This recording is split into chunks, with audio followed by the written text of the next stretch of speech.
어쩌면은 공제는 계속 실험하는 사람이었고 화원들이나 주로 그 당시에 화단에 활동하던 그림을 팔아서 먹고 살아야 되는 사람은 그 실험의 결과를 가져와서 대중들에게 소개시켜 줄 만큼의 형식으로 발전시키는 사람들이었다. 이렇게 볼 수도 있을 것 같아요.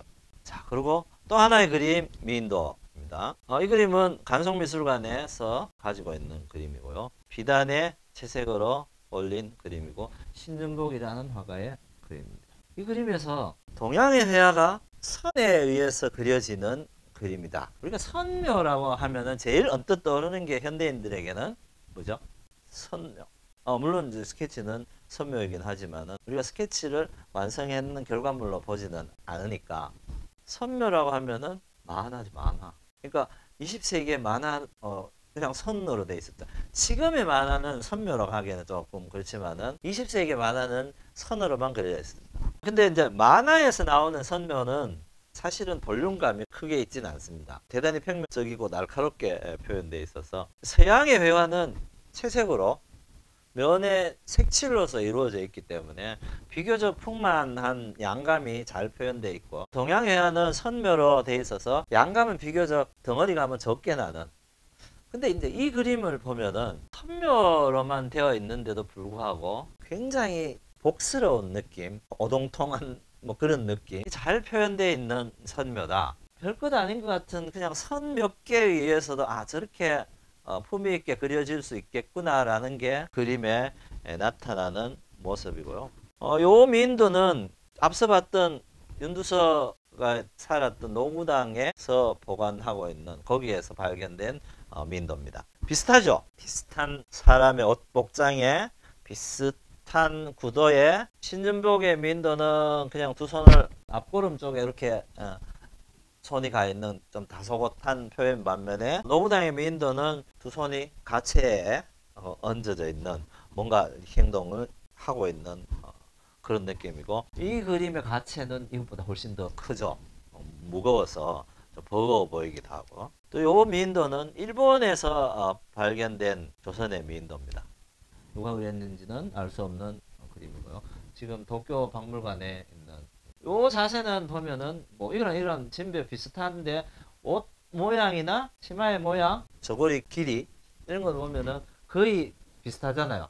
유행으로 따지면은 저 길이가 얼마가 되느냐에 따라서 시대가 구분이 되어지니까 그림이 그려진 시대는 거의 비슷한 시대에 그려졌다. 아무튼 이 유행이 이루어졌던 시기는 신준복이가 한참 활동하던 19세기 초반쯤이 아니었을까. 그래서 19세기 초반에 이런 그림들이 그려졌고 시대별로 보면은 요게 아마 제일 마지막 뒤쪽일 것 같다. 근대로 넘어오면은 요런 포즈의 그림들이 미인도가 조금 더 많아집니다. 초기일수록 조용히 있고 뒤로 갈수록 약간 동작이 조금 더 다이나믹해지고 요염해지는 동작으로 표현되어지는데요. 어쨌든 세 그림 다 굉장히 잘 그려진 그림이죠. 그래서 오늘은 두 그림은 그냥 이런 것도 있다라고 보고 옆에 있는 중간에 있는 민도만 보겠습니다. 여기 이제 신윤복이 화재로 적어놨는 칠언시 여기 내용이 있습니다. 가슴에 그득 서린 1만가지 봄기운을 담아 붓꽃으로 능히 인물의 참모습을 나타낸다. 1만가지 봄기운이라는 것은 이 여성의 상태를 이야기하는 거죠. 지금의 이 여성이 가지고 있는 그 상태, 그 느낌, 그 여인이 풍기는 뭐 어떤 기운, 이미지 이런 걸 이야기하는 거고 뒤에 거는 그린 사람의 지금 상태 이야기하는데 이거를 해석을 해야 되는 시잖아요. 어떤 사람이 해석하느냐에 따라서 약간씩의 차이가 나는데 저는 저걸 해석할 수 있는 능력이 되는 사람은 아니어서 몇 가지 해석을 가지고 왔습니다. 비슷비슷한 표현이긴 한데 약간씩은 다르죠. 느낌 뉘앙스가. 가슴 속에 서린 10,000가지 춘정 이게 이제 그냥 봄기운이라고 하는 것과 춘정이라는 표현은 느낌이 다르죠. 그래서 어떤 사람은 약간 이거는 그냥 좀 차분한 그러면은 춘정이라는 건 약간 성적인 관능 뭐 이런 느낌의 표현이라고 볼 수 있을 거고요. 여기 또 작은 가슴에 10,000가지 춘정을 붓꽃으로 어디 담아내었느냐. 이렇게 많은 사람들이 각자 조금씩 다르게 해석을 붙여놨습니다.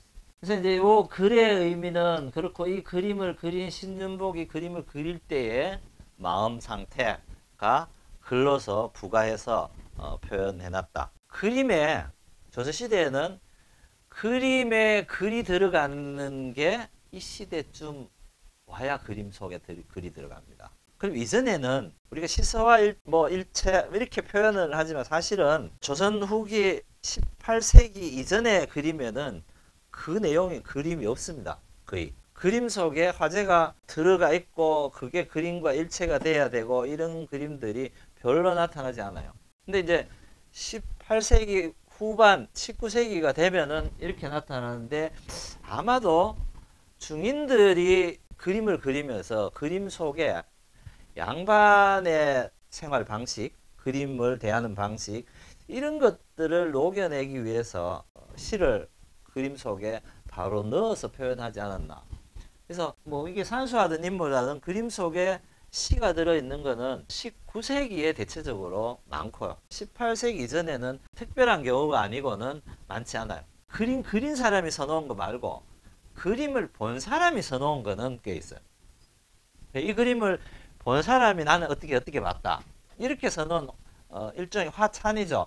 화찬은 그림 속에 쓰여져 있는데 본인이 그림을 그리면서 그 그리는 이유, 연유, 마음을 적어 놓는 시는 그렇게 많지 않다. 여기 보면은 보통의 앞에서 봤던 미인도나 인물들보다는 훨씬 더 정갈하고 세밀하게 그렸다는 게, 여기 보면은 긴 머리, 목덜미에 있는 이런 머리카락들까지 아주 곱게 세세하게 잘 그려져 있어요. 가채도 보면은 보통은 그냥 검은 덩어리처럼 이렇게 올려져 있는데 어떤 실제로 머리카락처럼 아주 곱게 정갈하게 잘 만들어서 올려져 있고요. 눈은 이게 이제 통상적으로 동양회화에서 눈 그리는 방법이죠. 저게 사실은 아까 윤두세의 눈은 동양회화에서 그린 눈이 아니에요. 그게 눈을 그렇게 그리지 않았어. 우리 요 눈 안에 눈 안쪽에 있는 요 약간 동그란 굴곡 있잖아요.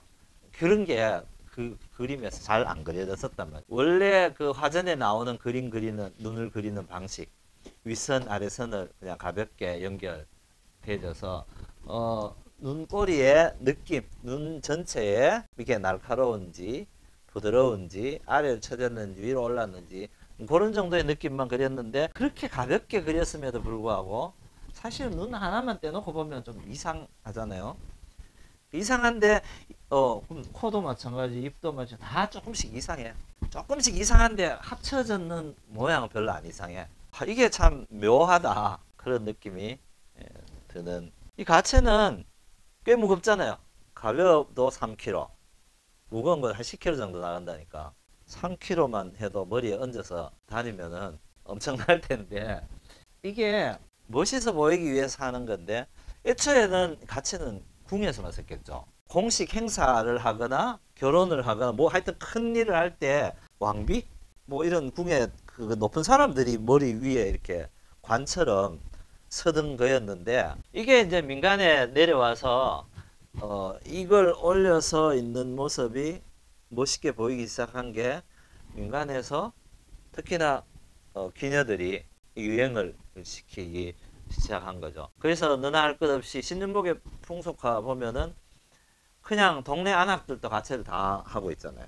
이걸 그냥 빨래터에 가서 막 가채 떼갖고 빨고 얹고 이런 것도 있으니까, 그러니까 이게 이제 모두가 다 하는 걸로 되어버린 거예요. 10kg나 된다, 이게 너무 무거워서 이게 목 디스크 걸린 사람이 너무 많아갖고 이게 나라에서 못하게 금지를 시켰다는데, 그래도 나라에서 뭐하게 한다고 이제 민간에서 안 하진 않잖아요. 그래서 이게 없어지기까지는 상당한 시간이 오래 걸렸다.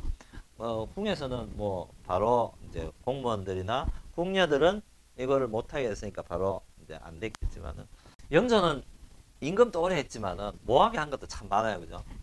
뭐 뻑하면 술도 못 먹게 했고, 뭐 이런 것도 못하게 하고, 뭘 뭐하게 하고, 뭐 소고기도 못 먹는 뭐 소고기 금지령 뭐 이런 것도 내리고, 아마 본인이 고기 잘 안 먹고 그러니까 고기 먹는 거 하지 마라 할 수도 있고요. 다음, 이 시대에 유행하던 윗저고리, 깃이랑 고름, 그리고 소매 깃, 요런 데에 각기 색을 부과해서 이 시대 이전에는 그냥 회색 옷이 많았겠죠. 그러다가 저고리가 짧아지면서 점점 화려해지고 색을 넣은 것이 많아지고 색 저고리들이 많아지는 시대가 된 거죠. 이렇게 많아지기 전까지만 하더라도 조선시대에는 민간에서 색을 마음대로 쓸 수 있는 사회가 아니었어요, 사실은. 어떤 색은 금지. 예컨대 왕의 옷에 쓰이는 색은 민간에서 아무도 못 입게 돼 있었죠. 당연히 중국의 황제가 쓰는 색깔도 우리나라에서 못 쓰게 돼 있었고, 벼슬아치들이 급수에 따라서 정성의 색깔, 뭐 일품에서 상품까지의 색깔, 뭐 하급 관리 색깔, 이렇게 옷의 색깔을 다 달리해서 풍계에 따라서 색을 달리 사용을 하게끔 했고, 거기에서 주로 고급 관료들이나 왕족들이 쓰는 색깔들은 민간에서 거의 쓰지 못하게, 쓰려고 하더라도 염료가 비싸서 그런 고운 옷은 입기 어렵겠죠. 이제 그렇게 지내왔음에도 불구하고 조선 후기 19세기가 되면은 돈이 많아지는 중인들이, 상민들이 생기는 거죠. 16세기까지만 해도 노비가 전체 인구의 한 반 정도 됐다고 하는데, 점점 노비 숫자가 줄잖아요. 줄어서 이 시대가 되면 노비의 숫자가 한 10%, 15% 이 정도밖에 안 된다고 하니까, 그러면 노비였던 사람들 내지는 중인이었던 상민이었던 사람들의 신분 변화가 점점 많이 일어나고 19세기 말 되면은 그 양반이 대부분이고 중인 이하는 소수인 사회로 변하잖아요. 그래서 결국은 돈으로 신분을 살 수 있는 사회가 되었고, 거기 가기까지의 이런 하면 안 되는 것을 민간에서 유행시켜서 하게 하는 시대가 바로 18세기 말에서 19세기 초까지였다는 거예요. 그래서 신윤복의 풍속화에 나오는 평민 보통 기녀는 하층이잖아요. 근데 거기에 나오는 옷들이 굉장히 화려하게 그려져 있는 거죠. 이제 이렇게 세 개가 서로 다른 색깔로 꾸며진 것을 뭐 삼회장 저고리라고 하는데, 이거는 사실은 귀족들이 입는 저고리였었다. 근데 이제 민간에서도 특히나 돈 있는 사람들 중심으로 아니면은 기녀들 중심으로 이게 유행을 하게 됐었고, 그 요 안에 보면은 이 저고리가 시대에 따라서, 근데 16세기까지는 저고리 굉장히 길어요. 이제 거의 허리 정도까지 내려오는 저고리였었고, 이게 세기별로 아마 한 세기 지남에 따라서 한 5cm, 10cm 위로 올라가는 것 같아요. 그래서 19세기 초, 18세기 말이 되면은 요 저고리의 길이가 기장이 한 뼘 정도로 줄어드는 시기가 온 거예요. 이 시기에는 한 뼘 줄어드니까 치마하고 사이가 비잖아요. 그래서 치마하고 사이가 비는 데에는 대자라고 하는 별도의 띠를 하나 만들어서 그걸 착용을 하고 치마를 위에 입는 걸로. 그러니까 이게 나중에는 이게 불편하니까 치마에 둘 다를 붙여서 한꺼번에 치마 한 자락에 두 개를 연결해서 한 번에 해결되게끔 그렇게 옷이 유행했던 시기. 이전에 가면은 속고름은 밖에 안 보이게 했을 텐데, 또 이것도 일종의 유행처럼 장식 해놓은 것처럼 안에 거는 안고름도 길게 해서 색 넣어서 밖으로 빼내는 그런 좀 멋있게 보이는 장치, 뭐 이런 걸로 유행을 했었다고요. 이 시기에 그러면 왜 이렇게 했을까? 이게 먼저였을까? 아니면 다른 게 먼저였을까? 옷이 이렇게 변해서 그렇게 됐을까? 아니면은 뭔 다른 이유가 있어서 그렇게 됐을까? 18세기가 되면은 조선에는 여성의 미의 가치가 상당히 달라졌다고 합니다. 왜 중국에 발을 쪘게 하는 풍습이 있잖아요. 일부러 막 발 못 크게 똥똥 싸매고 이제 그렇게 했던 문화가 있는데, 이 시대에는 여성의 가슴이 아주 적게 보이는 게 그게 가장 당시에 여성들끼리 유행되어졌던, 요즘 뭐 볼륨을 있게 만드는 거하고 영 반대죠. 그런 문화가 있어서 대체적으로 가급적 가슴을 안 드러나게끔 하기 위해서 복식이 이렇게 변화했다는 거예요. 저고리가 길게 되면은 가슴을 따로 막 하기가 어려우니까, 그래서 이렇게 오히려 가슴이 드러나지는 부분을 노출을 시켜서 압박하는 형식으로, 위는 굉장히 압박해서 타이트하게 상체를 만들고 아래쪽은 치마는 굉장히 또 푸밀후하게 해서 만드는 게 이 당시에 최첨단 유행이었다. 아름다운 우리 저고리라는 책에 정리되어 있는 건데요. 16세기에는 77cm, 억수로 길잖아. 근데 여기는 77, 60, 44, 21.5. 요게 이제 18세기에서 이렇게 넘어오는데, 아까 우리 그 깃 색깔 있는 게 이렇게 돼 있었잖아요. 그죠? 요게 이제 18세기 말에 19세기를 넘어오는 그 시기쯤에 나타나는 저고리의, 유행한 저고리의 양식이라. 자, 요거는 다 출토돼 있던 유물이기 때문에 실제 원본이죠. 그 시기에 있었던. 그러니까 부장품으로 나온 옷이어서 아마도 그 유행에 따라서 옷들이 다 저렇게 변했을 거다.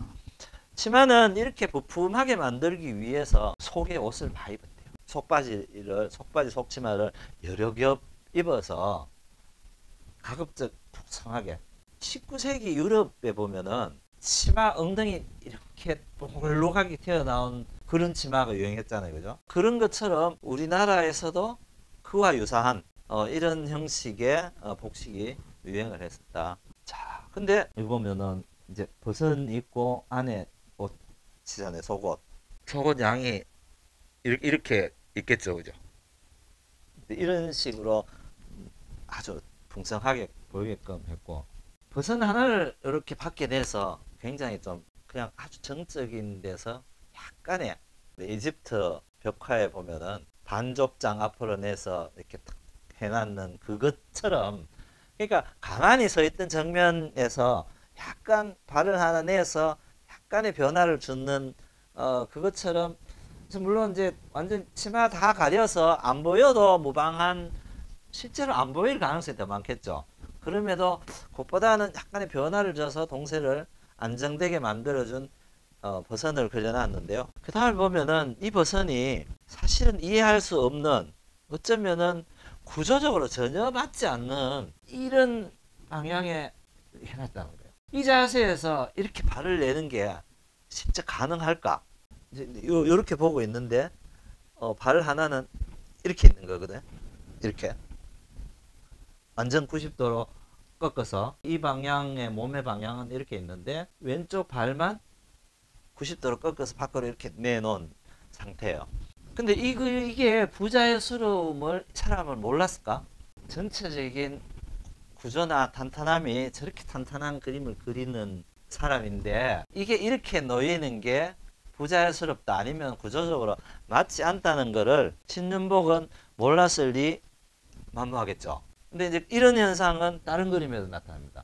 풍속화에 보면은 이것도 마찬가지. 이 사람의 몸은 일로 보고 있잖아. 일로 보고 있는데 이게 구조상 요게 오른쪽 다리고 왼쪽 다리죠.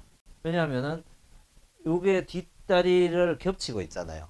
겹쳐서 앞에 놓여 있으니까 당연히 코가 이쪽으로 있으면 이게 오른쪽 다리고 이게 왼쪽 다리겠죠. 근데 오른쪽 다리가 이렇게 가서 왼쪽 다리까지 다리는 일로 보고 있는데 상체는 이쪽으로 보고 있잖아. 다리와 상체의 방향이 전혀 다른 반대편으로 보고 있음에도 자세히 보면은 그게 이상한데, 그냥 보면은 별로 이상하네. 왜? 이 사람과 이 사람이 얼굴은 서로 마주 보고 있지 않은데 이 다리가 저 사람을 보는 것처럼 그려져 있어. 이 구조가 맞지 않음에도 불구하고 묘하게 이 두 사람의 관계의 선이 이 신발 다리의 방향과 이 사람의 몸과 이렇게 보여져서 한 방향으로 있고, 이 시선은 서로 다르게 보고 있지만은 왠지 여기서 이렇게 뭔가 연결되어 있는 듯한 느낌으로 보여지게 그려져 있다는 거죠. 그래서 아마도 이거는 신윤복 굉장히 고민을 많이 해서 저런 장치를 하지 않았을까.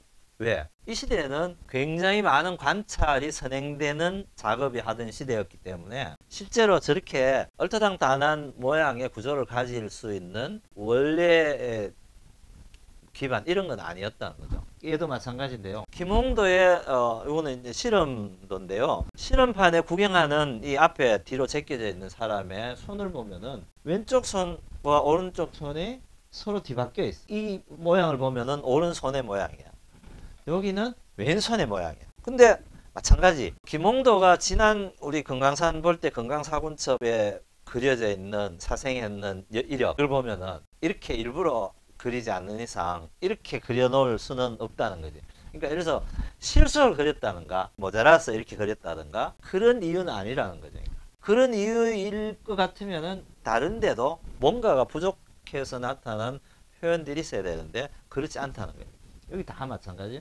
저런 장치들은 저 시대 화가들이 굉장히 어찌 보면은 자기만의 독특한 표현법, 구도 이런 것들을 갖고 있었다라고 보여지기도 합니다. 신윤복의 미인도와 모나리자를 같이 이렇게 한번 놔봤는데요. 이 그림은 워낙 유명한 그림이니까 우리가 눈 뜨고 미술책이란 걸 처음 봤을 때부터 모든 사람이 보여지던 그 그림이에요. 너무너무 익숙한 그림이죠. 익숙한 그림이어서 이제는 뭐가 이상한지 봐도 뭐 그게 뭐가 더 좋은지 나쁜지 이런 거에 대한 개념이 없어. 그냥 모나리자는 그냥 좋은 거 이렇게 돼 있는 거죠 이미. 자, 이 그림은 사실은 미술사적으로는 굉장히 여러 가지가 있죠. 실제 인물을 모델로 이렇게 여성 조상을 이 시대에 그렸다는 것도 중요한 의미고, 뒤에 있는 이 풍경이 원근법에 의해서 표현되어지는 풍경을 인물의 초상의 배경으로 넣어서 그렸다는 것도 특이할 만한 사항이고, 이 초상과 이 그림은 사실은 이 그림 속의 그림이죠. 초상 뒤에 놓여져 있는 벽화인 거죠. 벽화 속에 그려진 그림인데, 벽화 속에 그려진 그림이기보다는 창문 밖에 보이는 그냥 풍경처럼 느껴지도록 그려져 있어서 이 인물과 이 뒤에 있는 배경이 묘하게 하나로 묶여지게끔. 그래서 이거는 어떻게 보면은 신윤복의 미인도에서는 윤곽이 명확하잖아요.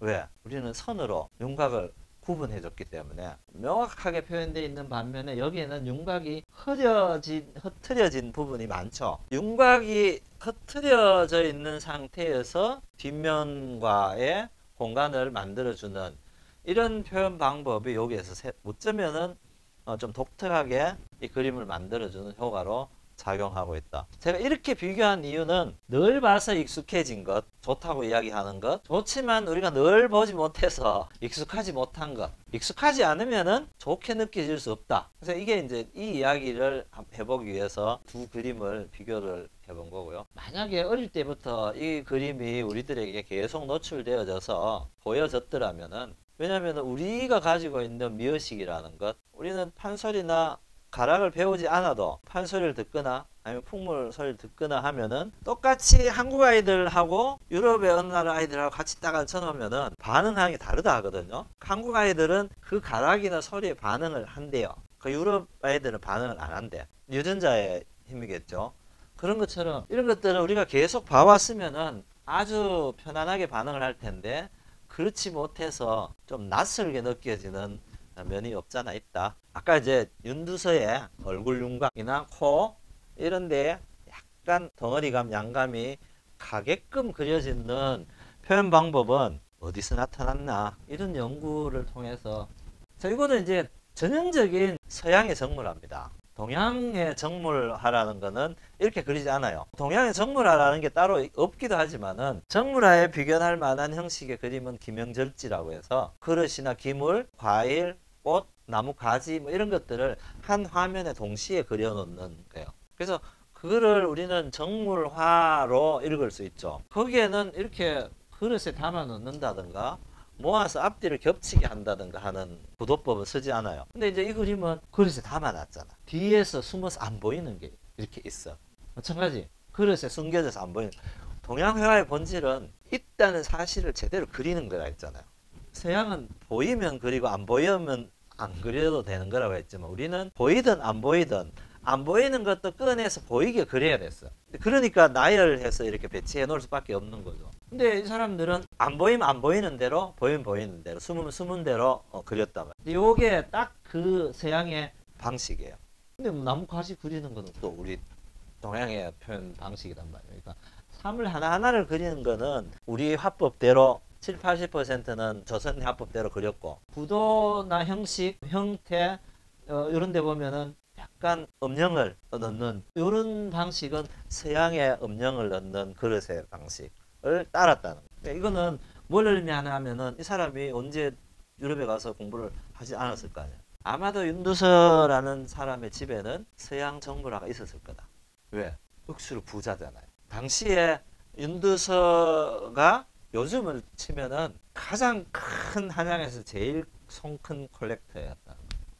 그러니까 그 집에는 안평대군의 집에 온갖 중국의 좋은 그림들이 다 있었다고 하듯이 윤두서의 윤선도 가문의 해남 윤씨 종손이니까 중국의 아주 귀한 그림, 좋은 그림들이 제일 많은 집 이 집이었대. 그러면은 그 당시에는 18세기 초반이면은 중국에 서양 그림들이 많이 들어와 있을 때니까, 그러니까 서양의 정물화라는 것, 이런 그림들이 아마도 중국을 통해서 이 집에도 왔을 수도 있겠다. 그래서 도대체 저거는 그 물감을 우리가 구할 수는 없으니까 우리가 쓰는 재료를 가지고 그렇게 그려보는 그 실험을 하지 않았을까. 그러니까 이게 이런 그릇은 조선에 없잖아요. 그릇 자체도 없잖아요, 이런 거는. 근데 이 모든 것을 종합해 보면은 화서 화원이나 그 인절이 있는 사람들은 이렇게 할 만한큼 시간적 여유나 엄두도 안 났을 텐데, 이 사람은 다양한 시도를 할 수 있을 만큼 그림에 완전 전념해서 한 4, 5년을 그렇게 살았다. 이렇게 볼 수 있는 거죠. 이런 것들의 결과물이 다 쌓여서 자화상의 표현의 결과물로 나타날 수 있지 않았을까. 그래서 정면을 응시하는 그림, 굉장히 도발적인 초상이잖아요. 이런 형식이 우리나라 초상화에는 거의 없죠. 유일한 그림이긴 하고 세계적으로도 거의 유일하죠. 자화상을 이렇게 보고 그리는 이상한 화가는 잘 없으니까 대부분 약간 비틀어서 그리잖아요. 그죠? 이제 겸재정선의 해학전신입니다.